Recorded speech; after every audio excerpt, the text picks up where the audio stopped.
విమలపటి కమలకుటి పుస్తకరుద్రాక్షసస్తహస్తపుటి కామాక్షి పక్ష్మలాక్షి కలిత విపంచి విభాసి వైరించి. హరి ఓం. పరమేశ్వర స్వరూపైన సభకి నమస్కారం.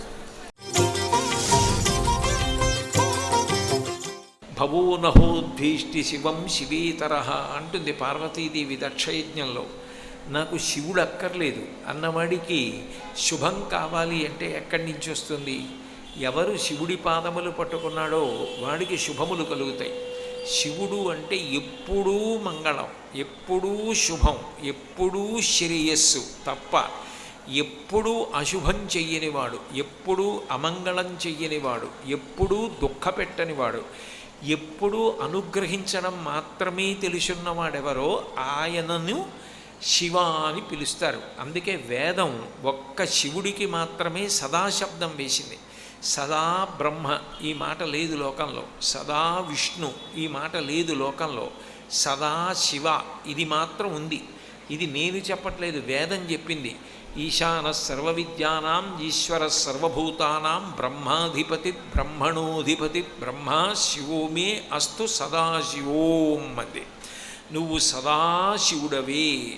ఎల్ల వేళలయందు కూడా లోకములను అనుగ్రహించడం తప్ప అసలు ఏ కారణము చేత కూడా ఎవ్వరినీ బాధ పెట్టనటువంటి కరుణామూర్తి లోకంలో ఎవరైనా ఉంటే అంత దయగలిగినవాడు, రాశీభూతమైనటువంటి దయ అయినవాడెవరో ఆయన పరమేశ్వరుడు. అందుకే అంత దయ కలిగినవాడు కాబట్టే వాయురూపంలో ఉంటాడు. వాయురూపము దేనికి ప్రధానమైన చిహ్నము అంటే భవతి అంటారు సంస్కృతంలో. భవతి అంటే ఉన్నాడు. ఉన్నాడు అని దేని చేత నిర్ణయిస్తారు? శవం గాఢ నిద్రలో ఉన్నవాడు ఒక్కలాగే ఉంటారు, కానీ ఊపిరి తీసి విడిచిపెడుతున్నాడు అనుకోండి, ఆయన ఉన్నాడు ఉన్నాడు ఉన్నాడు అంటారు. ఆ ఊపిరి తీసి వదిలిపెట్టకపోయినా, వదిలిపెట్టిన ఊపిరి తీయకపోయినా అది శివము కాదు, శవము అంటారు. ఆ లోపలికి ఊపిరి రూపంలో వెళ్ళి వచ్చేవాడెవరో ఆయనని శివ అని పిలుస్తారు. అందుకే వాయువే శివస్వరూపం. ఇక్కడ వాయులింగముగా ఉన్నాడు. అంటే నిజానికి మీ అందరి లోపలికి వెళ్ళి బయటికి వచ్చి మీ శరీర పరిపాలన చేస్తున్నవాడను నేనే అని చెప్పడానికి ఆయన వాయులింగముగా ఉన్నాడు. కొన్ని కొన్ని కనపడతాయి, కొన్ని కొన్ని కనపడవు. పృథ్వీ అన్నాను అనుకోండి, భూమి కనపడుతుంది, అగ్ని కనపడుతుంది, నీరు కనపడుతుంది, ఆకాశము కనపడదు, వాయువు కనపడదు. వాయువుని చూడలేం, కానీ వాయువుకున్న గొప్పతనం ఏమిటంటే రామాయణం ఉత్తరకాండలో చెప్తారు, అశరీర శరీరేషు వాయుచరతి పాలయన్ అంటారు.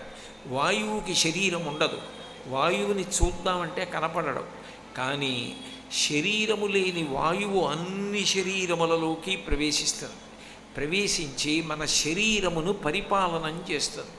శ్రీకాళహస్తీశ్వరుడు ఏం చేస్తూ ఉంటాడు అంటే నిజానికి మనందరినీ కూడా పరిపాలన చేస్తూ ఉంటాడు.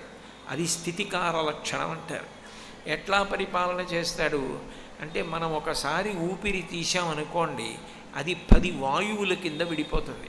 ప్రాణ అపాన వ్యాన ఉదాన సమాన నాగ కూర్మ కృకర ధనంజయ దేవదత్తములు అంటారు. 10 వాయువుల కింద విడుతుంది లోపలికెళ్ళి. ఒకటి ఉన్నాడు ఉన్నాడు ఉన్నాడు అనడానికి గుర్తు. యావత్ ప్రాణో నివసతి దేహే తావత్ పృచ్చతి కుశలంగేహే గతవతి వాయౌ దేహాపాయే భార్యాబిభ్యతి తస్మిన్ కాయే అంటారు. ప్రధానమైనది ఏది అంటే ప్రాణవాయువు, ఊపిరి, గాలి పీల్చడం.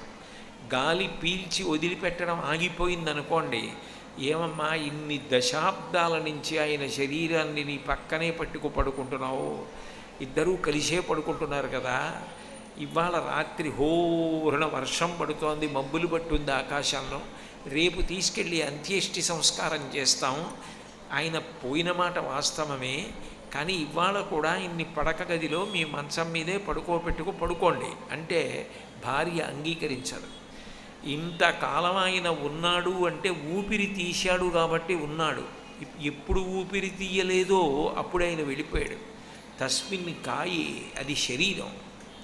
భార్య బిభ్యతి, కట్టుకున్న ఇల్లాలు ఇన్ని దశాబ్దాల నుంచి పక్కన పడుకున్నది, భయం వేస్తే ఆయన గుండెల మీద చెయ్యేసుకున్నది, నాకు దైవం లాంటి భర్త అని ఆయన చేతిని తలగడా చేసి ఓ పడుకున్నది, తెల్లవారు లేస్తే ఆయన పాదములకు నమస్కారం చేసింది, ఎప్పటికీ నేను ఈ శతమానాలతో ఉండాలని మంగళసూత్రాలను కళ్ళకద్దుకున్నది, ఆయనతో కలిసి పడుకోమంటే ఒక్కసారి ఆ ఊపిరి తీయడం ఆగిపోతే ఒప్పుకోదు, అది శవం, మా ఆయన కాదంటుంది. అంటే గౌరవం నిజానికి దేని మీద ఆధారపడింది అంటే ఊపిరి తీసి వదిలిపెట్టడం మీద ఆధారపడింది. ఆ ఊపిరొక్కటి ఆగిపోయిందా, కాలు పొరపాటున తగిలితే క్షమించండి నాన్నగారు అని చంపలేసుకున్న కొడుకు కొత్త కర్రలు తెచ్చి పడుకోబెట్టి తాడు వేసి కట్టి తీసుకెళ్ళి ఒంటి మీద నూలుపోగు కూడా లేకుండా తీసి అగ్ని సంస్కారం చేసేస్తున్నాడు. అంటే ఊపిరి తీసినంత కాలమే గౌరవము. నీ కంటికి కనపడని ఆ ఊపిరి ఒక చోట రూపమును పొంది గుర్తుగా నిలబడితే అదే వాయులింగము, శ్రీకాళహస్తీశ్వరుడు. కాబట్టి యావత్ పవనో నివసతి దేహే తావత్ పృచ్చతి కుశలంగేహే గతవతి వాయౌ దేహాపార్యే భార్యా బిభ్యతి తస్మిన్ కాయే. అపానవాయు అని ఉంటుంది. కోమలమైనటువంటి జీర్ణ వ్యవస్థకి ఇబ్బంది కలిగితే కొంత వాయువు శరీరానికి కింది భాగం నుంచి వెళ్ళిపోతుంది. 2, మన శరీరంలో జీర్ణం అయిపోయిన తరువాత కొంత పిప్పి మిగిలిపోతుంది. ఆ మిగిలిపోయిన పిప్పిని బయటికి తోసేయాలి. అలా బయటికి తోసేసేటటువంటి వాయువు ఏది ఉన్నదో దాన్ని అపానవాయువు అని పిలుస్తారు. అంటే పరమేశ్వరుడు ఎంతటి కరుణామూర్తి అంటే లోకంలో కడుపున పుట్టిన బిడ్డలు కట్టుకున్న భార్య కూడా చెయ్యని ఉపకారం చేసేవాడు ఎవరంటే ఆయనే. అపానవాయు రూపంలో ఉండి ఉపకారం చేస్తాడు. ప్రాణ అపాన వ్యాన. వ్యానం అంటే శరీరం అంతా వ్యాపించి ఉంటుంది. ప్రాణం పోయిన తర్వాత కూడా ఆ వ్యానవాయువు ఒక పట్టాన వదిలిపెట్టదు. అది కొంతసేపు శరీరాన్ని పట్టి ఉంటుంది. అది కూడా ఆగిపోయిందనుకోండి, ఆ వాయువు కూడా వెళ్ళిపోయిందనుకోండి, కాష్టభూతాని జిగ్నిరే అంటారు. శరీరము కర్ర ఎట్లా అయిపోతుందో అట్లా అయిపోతుంది. కర్రని ఒక చివర పట్టుకుని పైకి లేపామనుకోండి, కర్ర అంతా పైకి లేస్తుంది. కాలు పట్టుకుని పైకి లేపారనుకోండి, శరీరం అంతా కర్ర లేచినట్టు లేస్తుంది, బిగిసిపోతుంది. సంధిబంధములు కదలవు, అంతా కలిపి ఒక కర్రలా బిగిసిపోతుంది. అలా బిగిసిపోయేటట్టు చెయ్యగలిగినది శరీరము మీద యాజమాన్య హక్కు పెట్టుకొని ఇంకా నాది నాది నాది అని తాపత్రయపడే వాయువు ఎవరంటే వ్యానవాయువు. చూడండి, భవనం శిథిలమైపోతుంది, అయినా కూడా ఈ స్థలము భవనము ఫలానా వారికి చెందినది అని ఒక చిన్న ఫలకం పెడతారు. అట్లా ప్రాణం వెళ్ళిపోయిన వ్యానవాయువు పట్టుకుని ఉంటుంది. కొడుకు అంత్యేష్టి సంస్కారం చేసినప్పుడు, పిచ్చి నాన్నగారు వెళ్ళిపోయింది మీలోంచి అసలైన ప్రాణవాయువు, ఇక దీన్ని విడిచిపెట్టేయండి, ఈ శరీరం అంతా జర్జరీభూతమైపోయింది నాన్నగారు, ముసలిదైపోయింది, మీకు ఉపకరించదు, దీన్ని వదిలిపెట్టండి, మీరు కొత్త శరీరం తీసుకోండి అని కొడుకు ప్రార్థన చేసి ఆనందహోమం అని చేస్తాడు శ్మశానంలో. అది చేసిన తరువాత వ్యానవాయువు వెళ్ళిపోతుంది. కాబట్టి వ్యానవాయు రూపంలో అభిమాన దేవతగా శరీరాన్ని అంటిపెట్టుకుని ఉండేవాడెవరు అంటే శివుడు. ఎవరికి వాడికి వాడు అందగాడిగా కనపడలేదనుకోండి, లోకంలో మనుగడ సాగించలేడు. లోకంలో మనుగడ సాగించాలి అంటే ఎవరికి వాళ్ళే అందగాడిగా అనిపించాలి, ఎవరికి వాళ్ళు ప్రయోజకుడుగా అనిపించాలి, ఎవరికి వాడు నేను తెలివైన వాడినన్న భావన కలిగి ఉండాలి. ఆ అభిమాన దేవతా స్వరూపంతో ఉండేవాడు వ్యానవాయు రూపంలో పరమేశ్వరుడే ఉంటాడు. ప్రాణ అపాన వ్యాన ఉదాన. ఉదానం అంటే ఎక్కడో మూలాధార చక్రం దగ్గర నుంచి, అంటే గుదస్థానము దగ్గర ఉన్న వాయువు బయలుదేరి పైకి లేస్తుంది. పైకి లేచి బ్రహ్మరంధ్రం ఈ తల దగ్గరికి వెడుతుంది. ఇక్కడి నుంచి నిర్గమించకూడదు, అందులోంచి బయటికి వెడితే ఇంకా సిద్ధి పొందినట్టు. వెనక్కి వెళ్ళిపోమ్మని ఆ వాయువుని తోసేస్తుంది. తోసేస్తే ఆ వాయువు వెనక్కి వచ్చి నాలో ఉన్న భావానికి అనుగుణంగా నా నాలుక కదిలితే నా నాలుక గాలిని నొక్కితే ఆ వాయువు సొట్టలు పడి అక్షరములై, అక్షరములు పదములై, పదములు వాక్యములై, వాక్యములు అర్థములు పట్టుకుని నా నోట్లోంచి బయటికి వచ్చి మీ చెవి గుండా మీలోకి వెడితే నాలో ఉన్న భావన మీకు అందితే సభాభ్య సభాపతిభ్యశ్చ వో నమో నమో అంటారు. సభాపతి ఒక్కటవుతారు. అట్లా మాటగా మార్చేటటువంటి వాడెవరో ఆయన శివుడు. ఉదాన ప్రాణ అపాన వ్యాన ఉదాన సమాన. ఒక్కొక్క ఊపిరి పీలుస్తున్నాం అనుకోండి, ఆయన ఏం చేస్తాడంటే శరీరమునందు ఏవి పెరగాలో వాటిని సమానంగా పెంచుతాడు, ఏవి పెరగకూడదో వాటిని పెరగకుండా శాసిస్తాడు. కొద్దిగా మాత్రమే పెరగవలసిన వాటిని కొద్దిగా మాత్రమే పెరిగేటట్టు చేస్తాడు. చేతులున్నాయనుకోండి సమానంగా పెరగాలి, వేళ్ళున్నాయనుకోండి మధ్య వేలు పొడుగ్గా ఉండాలి, మిగిలిన వేళ్ళు దానికన్నా పొట్టిగా ఉండాలి, చిటికిన వేలు అన్నిటికన్నా చిన్నగా ఉండాలి. ఏవి ఎలా ఉండాలో అలా పెరిగేటట్టు చూస్తాడు. ఒక కాలు పొడుగు ఒక కాలు పొట్టి, ఒక చెయ్యి పొడుగు ఒక చెయ్యి పొట్టి ఉందనుకోండి ఇబ్బంది పడతారు.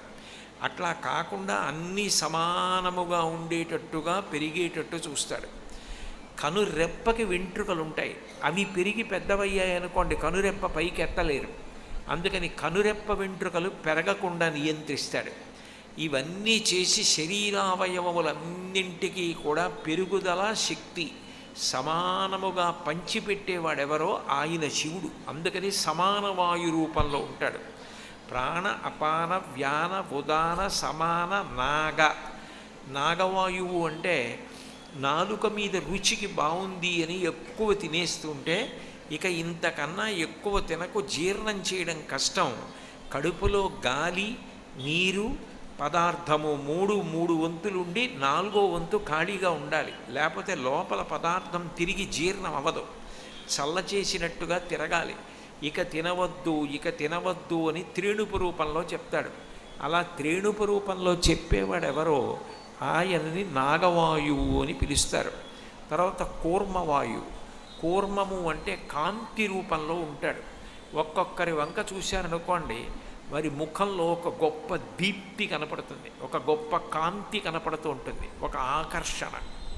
అది ఎందుకు వస్తుంది అంటే వయసు అయిపోతున్నా కూడా ఆ కాంతి మాత్రం పెరుగుతూ ఉంటుంది. ఎందుకు పెరుగుతుంది అంటే ఉపాసన బలం, భక్తి చేత అటువంటి లక్షణం వస్తుంది. అటువంటి కాంతిని పెంచేవాడెవరో ఆయన కూర్మ రూపంలో ఉంటాడు. కూర్మవాయు రూపంలో ఉండి కాంతి ధారణాశక్తి వాటిని పెంచుతాడు. కృకరం అదే పనిగా ఇతర పనులన్నీ పెట్టుకుని తిరుగుతూ ఏమీ తింటలేదనుకోండి, నీ లోపల పదార్థం అంతా ఖాళీ అయిపోయింది, నువ్వు తిను అని చెప్పేవాడెవరో ఆయనే కృకరం. ఆకలి రూపంలో మంట పుట్టించి తినమని మనకి సంజ్ఞ చేస్తాడు. అందుకని కృకరవాయు. ధనంజయము అంటే మనుష్యులైతే ప్రాణం పోతే తీసుకెళ్ళి అంత్యేష్టి సంస్కారం చేస్తారు. కుక్కలు పిల్లులు పందులు పక్షులు ఇలాంటివి మరణించాయనుకోండి, వాటిని పట్టుకెళ్ళి ఎవరు దహనం చేస్తారు, ఎవరు ఖననం చేస్తారు. అప్పుడు ఈ ధనంజయ వాయువు ఏం చేస్తుందంటే శరీరము ఉబ్బిపోయి పగిలిపోయేటట్టుగా చేసి అగ్నిలోకి, గాలిలోకి, నీరులోకి, పృథివిలోకి, ఆకాశంలోకి వెళ్ళిపోయేటట్టుగా చేసి ఇతర ప్రాణులు భయపడకుండా శరీరం వదిలిపెట్టిన ప్రాణి మట్టి అయిపోయి భూమిలో కలిసిపోయేటట్టుగా చేస్తుంది. అది ధనంజయము. దేవదత్తము అనే ఒక వాయువు ఉంటుంది. దేవదత్తం ఏం చేస్తుందంటే శరీరం బాగా బడలిపోయిన, శ్రద్ధ తగ్గిపోయిన ఆవలింత వస్తుంది. ఆవలింతలు వస్తున్నాయి అంటే పడుకో అని పరమేశ్వరుడు చెప్తున్నాడని గుర్తు. ఒక్క ఊపిరి మనం తీస్తే ప్రాణ అపాన వ్యాన ఉదాన సమాన నాగ కూర్మ కృకర ధనంజయ దేవదత్తములనబడేటటువంటి 10 వాయువులుగా మారి శరీరాన్నంతటినీ కూడా పరిపాలన చేస్తున్నాడు. ఈ చేసే పరిపాలన మనకు పైకి కంటికి కనపడదు, కానీ ఆయన ఆకలేస్తోందని చెప్తున్నాడు, దాహం వేస్తోందని చెప్తున్నాడు, ఎక్కువ తిన్నామని త్రేణుపు రూపంలో చెప్తున్నాడు, నిద్రపొమ్మని ఆవలింత రూపంలో చెప్తున్నాడు. మాట్లాడడానికి వీలుగా వాయువు పైకి ఎక్కేటట్టుగా చేస్తున్నాడు. ఇన్ని ఉపకారములు చేసేటటువంటి భగవంతుడు పైకి కనపడకుండా వాయు రూపంలో చేస్తున్నవాడు ఒక రూపంలో కనపడి దర్శనమివ్వాలంటే అదే వాయులింగమైన శ్రీకాళహస్తీశ్వరుడు. అంటే కృతజ్ఞత అన్న మాట నిజానికి ఎక్కడ ఉండాలి అంటే, ఊపిరే లేదనుకోండి ఎవరు గౌరవిస్తారు? ఆ ఊపిరి రూపంలో ఉండి ఇంత గౌరవాన్నిచ్చి ఇంత మర్యాదని కట్టపెట్టి ఇంతమంది చేత ఆదరణ కల్పిస్తున్నటువంటి మహానుభావుడెవరు అంటే పరమేశ్వరుడు. అందుకే శ్రీకాళహస్తి క్షేత్రానికి వచ్చి శ్రీకాళహస్తీశ్వర దర్శనం చేయడం అంటే అంత అదృష్టం. అంతేకాదు, వాయు ప్రాణ సుఖం వాయువు, వాయునాసం పరిత్యక్తం నసుఖం విందతే జగత్ అంటారు. వాయు ప్రాణ, ప్రాణమే వాయువు, సుఖం వాయు, వాయువు సుఖము. గాలేస్తోందనుకోండి, అమ్మయ్యా గాలేస్తోందనిపిస్తుంది. గాలి వేయట్లేదనుకోండి, బా చాలా ఇబ్బందిగా ఉందండి, గాలి తగలటం లేదు అనిపిస్తుంది. గాలి సుఖం, గాలి వెయ్యకపోవడం దుఃఖం. ఊపిరి సమానమైన వేగంతో లోపలికి వెళ్ళి బయటికి వస్తోంది అనుకోండి, ఎన్ని పనులైనా చేస్తాడు. ఎగూపిరి వచ్చేసింది అనుకోండి, దిగ ఊపిరి వచ్చేసింది అనుకోండి, ఏం చేస్తాడు? వెంటనే మోసుకుపోవాలి, ఆయన కూడా వెళ్ళలేడు. అందుకే సుఖము ఏది అంటే వాయువే. వాయు ప్రాణ, సుఖం వాయు. నిజానికి ఆ వాయువే సమస్తము. వాయువు వలన మాత్రమే లోకములు నిలబడతాయి. ధర్మము దేని చేత నిలబడుతుంది అంటే వాయువు చేత నిలబడుతుంది. ఎందుచేతనంటే వాయువు లోపల శరీరంలో ప్రసరించినంతసేపే ఈ సంధిబంధములు కదులుతాయి. ఈ వేళ్ళు ముడుచుకోవాలన్నా, చెయ్యి ఇలా మడుచుకోవాలన్నా, కాళ్ళు ముడుచుకోవాలన్నా లోపల వాయు ప్రసారం అవ్వాలి. వాయు ప్రసారము నిలబడిపోయిందనుకోండి, కర్రలా అయిపోతాడు. చెయ్యి ఇలా కదులుతోంది కాబట్టి ఆచమనం చేస్తారు, చెయ్యి కదులుతోంది కాబట్టి హోమం చేస్తారు, చెయ్యి కదులుతోంది కాబట్టి పూజ చేస్తారు, కాళ్ళు మడుచుకుంటున్నాయి కాబట్టి నడుస్తారు, పాదములు తిరుగుతున్నాయి కాబట్టి మెట్లు దిగుతున్నారు. అంటే గమనమునకు మనం చేసే ధర్మానికి అంతటికి ఇన్ని పనులు మనం చేయగలుగుతున్నామంటే, తింటున్నాము అంటే దవడలు కదులుతున్నాయి అంటే వాయువు యొక్క చలనము చేత. ఇంత ఉపకారాన్ని నిరంతరము మనకి చేయిస్తున్నవాడెవరు అంటే పరమేశ్వరుడు.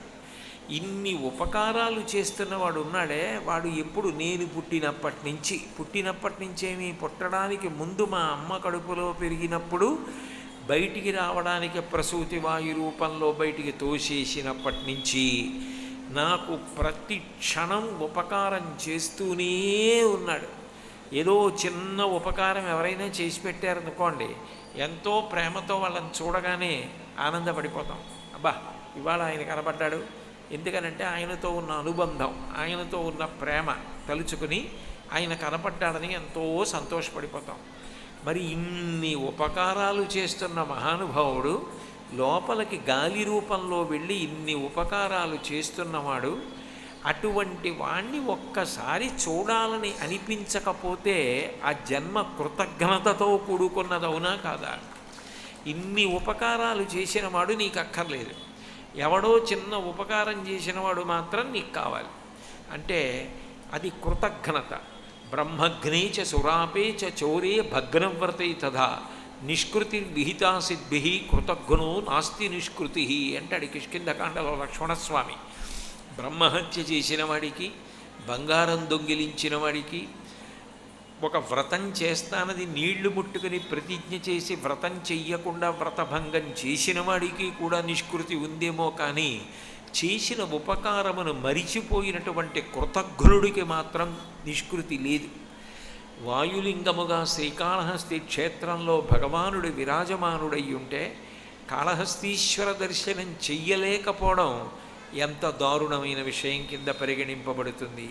అందున ఆయన పశ్చిమాభిముఖంగా ఉంటాడు. పశ్చిమం సూర్యాస్తమయానికి గుర్తు. జీవితం తెల్లవారిపోయే ముందు, అంటే జీవితం కుడిగట్టిపోయే ముందు ఆఖరిసారి మనసు ఆఖరి ఊపిరి కదలిక మీద కదులుతుంది. శ్రీకాళహస్తి క్షేత్రానికి వచ్చి శ్రీకాళహస్తి క్షేత్రంలో కాళహస్తీశ్వర దర్శనం చేసుకున్న వాడికి అభయమిస్తట. నీ ఆఖరి ఊపిరి తీయడమో వదలడమో జరిగినప్పుడు ఆ వాయువుని నేను నా నామంగా మార్చి నా నామం చెప్పావన్న పుణ్యాన్ని అడ్డుపెట్టి నిన్ను నాలో కలిపేసుకుంటాను. ఎందుకనంటే మాట మాట్లాడాలి అంటే వాయువు ఉండాలి. ఇప్పుడు నేను మాట్లాడాలనుకోండి, మీరు ఊపిరి విడిచిపెడుతూ మాట్లాడండి అంటే మాట్లాడలేను. ఊపిరి పీల్చిన ఊపిరిని విడిచిపెడుతూ మాటగా మార్చాలి. అంతేగాని ఊపిరి మీరు పీలుస్తూ మాట్లాడండి అంటే సాధ్యం కాదు. అంటే ఆ ఊపిరిని చిట్ట చివర శివనామంగా మార్చి శివ అంటూ ఉండగా వెళ్ళిపోయేటట్టుగా చేసి నామం చెప్తూ నువ్వు వెళ్ళిపోయావురా, అందుకని నిన్ను నాలో కలిపేసుకుంటున్నానని కలిపేసుకోగలిగిన వాడు ఎవరైనా ఉంటే అంతటి దయామూర్తి లోకంలో ఆయన ఒక్కడే. అందుకే మీరు శ్రీకాళహస్తీశ్వర స్వామి వారు ఎంత దివ్యమూర్తో, ఎంత శక్తివంతుడో, కనీసం అర్చకులు కూడా ముట్టుకోకుండా ఆయనకి అభిషేకాదులు చేస్తారో అటువంటి కాళహస్తీశ్వరుడు నిజానికి మనందరిలో ప్రవేశించి బయటికి వస్తున్నాడు.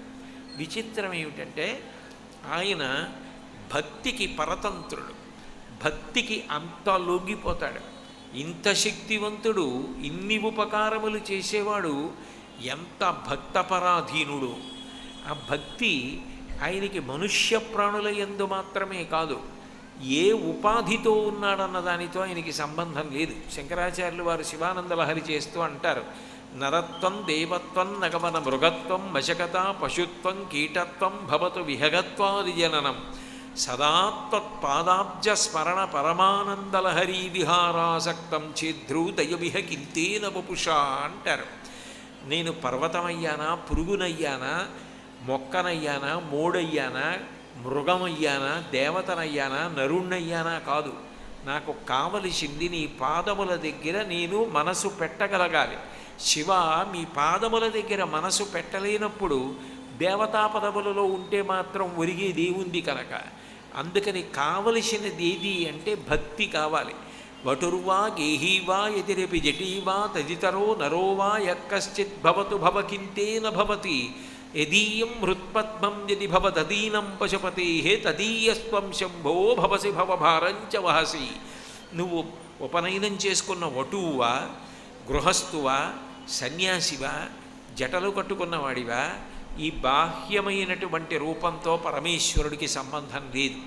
ఆయన చూసేది ఏది అంటే నీ మనసు నా పాదం పద్మముల దగ్గర పెట్టిన మాట నిజమైతే, నీకు నా యందు భక్తి ఉంటే వెంపర్లాడి నేను నీ వెంట పరిగెడతాను. అందుకే శంకరాచార్యులు వారు శివానంద లహరి చేస్తూ ఒక అద్భుతమైన శ్లోకం చేశారు.